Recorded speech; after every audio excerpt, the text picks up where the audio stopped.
E com relação às próteses, como elas evoluíram? Como era antigamente?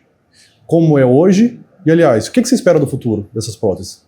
Cara, eu acho que o futuro, ele sempre vai chegar, sempre vai ter o amanhã, mas a gente já vive o ápice, sabe? A gente já vive uma coisa muito perfeita, porque os materiais hoje, e a gente já pega pacientes de 25, 30 anos, muitos, com a prótese ótima. Só que esse material que existia há 25, 30 anos, ele já foi melhorado. Uau. Então, quantos anos de verdade, e aí 50, 60 anos, essa prótese vai durar a vida toda, cara. Assim, eu tenho muito convicto isso. Claro que falhas podem acontecer, precalços podem acontecer no meio do caminho, mas hoje a gente tem materiais que foram feitos para não desgastar. Então, quando a gente fala de evolução de prótese, a gente vai lá quando foi inventada, em Chernley, onde a prótese, cara, primeiro, infecção, a gente não tinha os cuidados e o conhecimento que a medicina tem hoje. Então, infecção era uma tragédia, as próteses tinham pouca duração, não existia a evolução que a gente tem hoje de conhecimento e de tecnologia. Então, hoje, cara, as superfícies elas são feitas para durarem a vida inteira, para não se desgastarem. Então, para aguentarem ali todos os anos da vida dessa pessoa. Então, com o acompanhamento correto, um fortalecimento muscular, porque faz a musculatura, muitos pacientes vêm e eu falo, tu nunca fez musculação, tu agora vai fazer, porque você vai fazer a prótese. Então, a gente precisa, se eu tenho uma musculatura preservando a prótese, se eu tenho um cuidado todo ano ali de cuidar dessa prótese, com o cirurgião, e tá acompanhando, e preservando, cara, a vida inteira. Então, hoje, quando a gente fala de material, porque os materiais ruins ainda existem no mercado. Tá. E as pessoas precisam saber disso e tomar cuidado com isso. Mas se a gente utiliza o que existe de melhor hoje, já sabidamente, comprovado com muitos estudos, é para a vida inteira, cara, para dezenas e dezenas de anos. Então, hoje eu acho que a gente já vive esse ápice do material, que esse medo aí tem que ficar no passado. Eu vou fazer uma pergunta que eu tenho certeza que 100% dos seus pacientes em consultório eles fazem para você. Manda. Doutor, qual é o risco? Essa prótese vai soltar? Eu posso correr? Vamos falar para o pessoal aqui. Qual é o risco da prótese de quadril? Qual é o risco dessa cirurgia? O sorriso já fala tudo, né? Porque... E é o grande medo, esse é o grande medo, o risco da Todo prótese. dia você escuta essa pergunta, Todo não é? dia, perfeito. E quando não escuta é porque não quiseram falar, mas eles têm. Então, qual o risco? O risco hoje, qualquer prótese primária do quadril, que é a primeira vez que o paciente vai fazer, varia de 1 a 4%. Ponto. Isso na literatura. Então, vamos inverter? O sucesso é de 96% a 99%. Só que quando a gente joga esses estudos, quando a gente vem observando os mais recentes, eles são 1%. Tá? Então, os estudos mais recentes mostram 1%. Então, hoje a gente tem, tomando todos os cuidados, 1% de complicações. Quando a gente toma todos os cuidados possíveis, aí junta expertise do cirurgião, do anestesista, um bom material, o sucesso é muito próximo de 100%. Pegando a infecção, que é o grande medo do cirurgião, eu até hoje eu posso dizer isso, quero dizer para a minha vida inteira, mas eu nunca tive um paciente com infecção de prótese total. Mas nunca tive nenhum. Então, assim, é muito seguro. É muito seguro. Quando a gente vem com os cuidados pré-operatórios, já repondo, a gente tem todos os pacientes têm no pessoal. Sim. Então, a gente vem com um cuidado extremo, não só durante a cirurgia e pós a cirurgia, o sucesso beira muito 100%. Então, é uma segurança extraordinária e uma mudança de vida imediata, porque o paciente acorda sem dor. É um negócio surreal. Então, esses são os riscos que hoje são muito diminutos. E aí, quando a gente junta os cuidados extremos com a expertise de toda a equipe, é muito próximo à excelência, realmente. Eu tenho certeza que quando o paciente pergunta isso para você, talvez venha uma segunda pergunta. Doutor, e o risco da anestesia? Vem. Então, eu vou trazer aqui para o pessoal também. Por favor. O risco da anestesia, da gente ter uma complicação por questão do procedimento anestésico num paciente bem avaliado e apto para cirurgia, é menor do que você sofrer um acidente no caminho do hospital dentro do carro. É menor do que o elevador que você vai pegar no seu prédio. Olha que perfeito. Hoje a gente tem desfecho negativo 1 para 300 mil pacientes.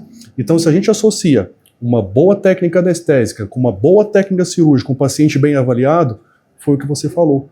O risco é ínfimo para a gente poder realmente ter sucesso, né, num procedimento cirúrgico e na evolução desse paciente. Achei perfeita a sua comparação. Isso isso assim, chama muito a atenção do paciente. Eu vou usar agora, tá? Na minha prática. Tem trabalho científico falando sobre isso, pode falar. Olha que coisa linda. Do trajeto do carro e do elevador. Do elevador. Então tu pega elevador? Pô, então peraí. Agora o medo da anestesia ele é real. E eu sempre falo, se você faz com anestesista, sabe o que está fazendo, e hoje com a evolução da anestesia, isso não é uma preocupação. Então os pacientes trazem isso mesmo, mas nem tem muito para conversar, porque essa não é uma preocupação. Pode pular essa. E eu explico isso porque realmente a anestesia... E sabe o que é interessante também? Trabalhos recentes dizendo que quando o anestesista tem bom relacionamento com o cirurgião, ou seja, o cirurgião já trabalha com aquele anestesista durante o tempo também, tem bom relacionamento dentro e fora do centro cirúrgico, a chance de sucesso é maior ainda.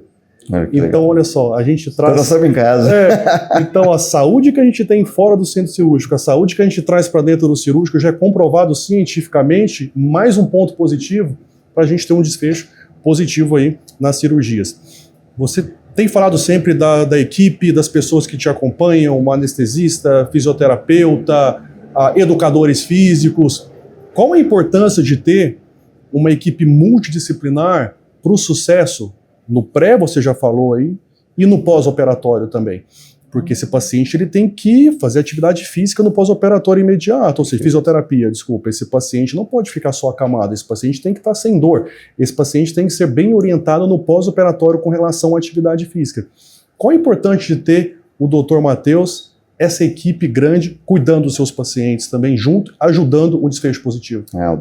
O cirurgião ele vai muito, muito além dele mesmo, né? É necessário toda uma equipe, desde o pessoal da limpeza que passou preparando a sala para nós, até cada integrante.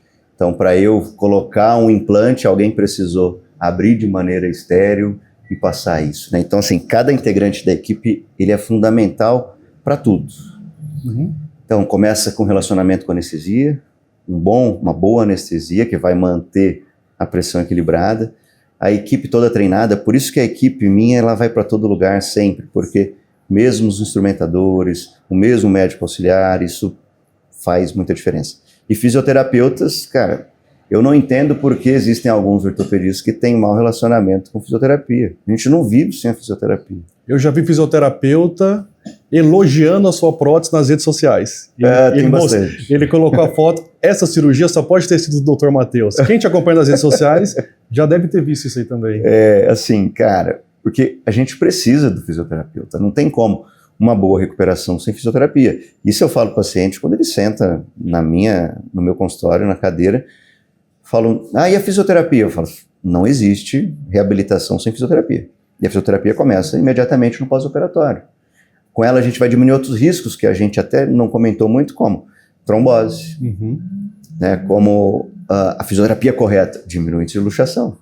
Porque se eu tenho um fortalecimento muscular mais rápido, diminui o índice de luxação.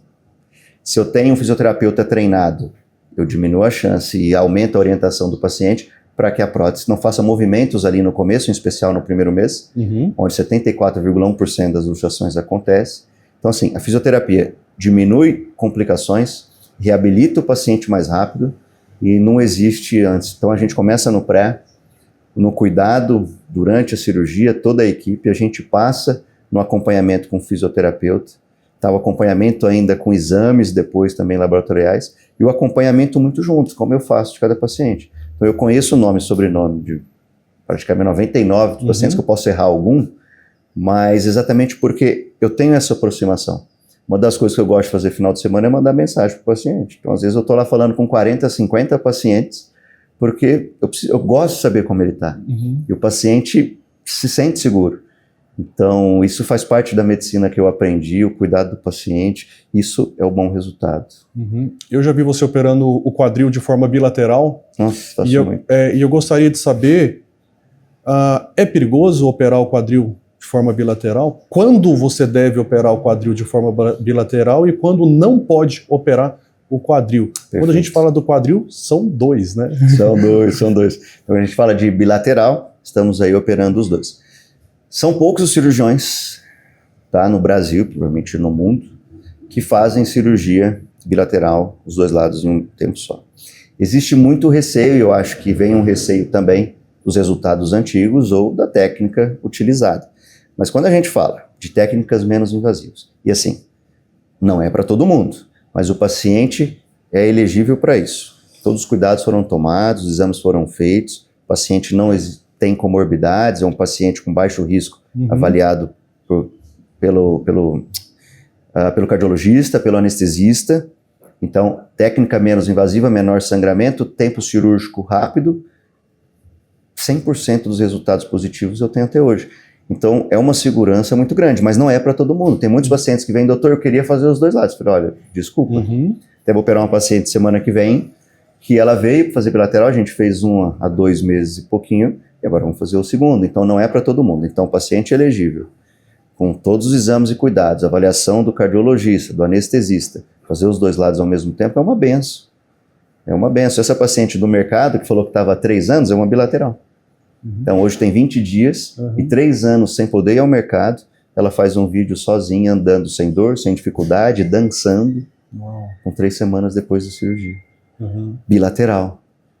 Então, é um bom senso, é uma sabedoria, a escolha correta do paciente, da técnica que vai ter menos sangramento, menos agressão e também na velocidade que se opera. Porque se eu pego um paciente e levo 3 horas para fazer o primeiro lado, não tem como eu ir para o segundo, de ato cirúrgico, porque a chance de infecção, de trombose, de outras complicações aumenta muito. Tá? Eu não tinha ainda até, falando nisso, suspenso uma cirurgia que eu entrei para fazer os dois lados e tem uns 2 meses eu precisei, porque a cirurgia foi bem complexa, tinha uma displasia, acabou sangrando um pouquinho mais que o bom senso. Bom senso. Parou. Experiência do cirurgião. Não vamos fazer o segundo lado, porque não vai dar legal. Então, existe muito isso. Então, a pessoa tem que ter expertise cirúrgica, tem que ter muito feeling do que ele está fazendo e realmente conseguir executar rapidamente com segurança.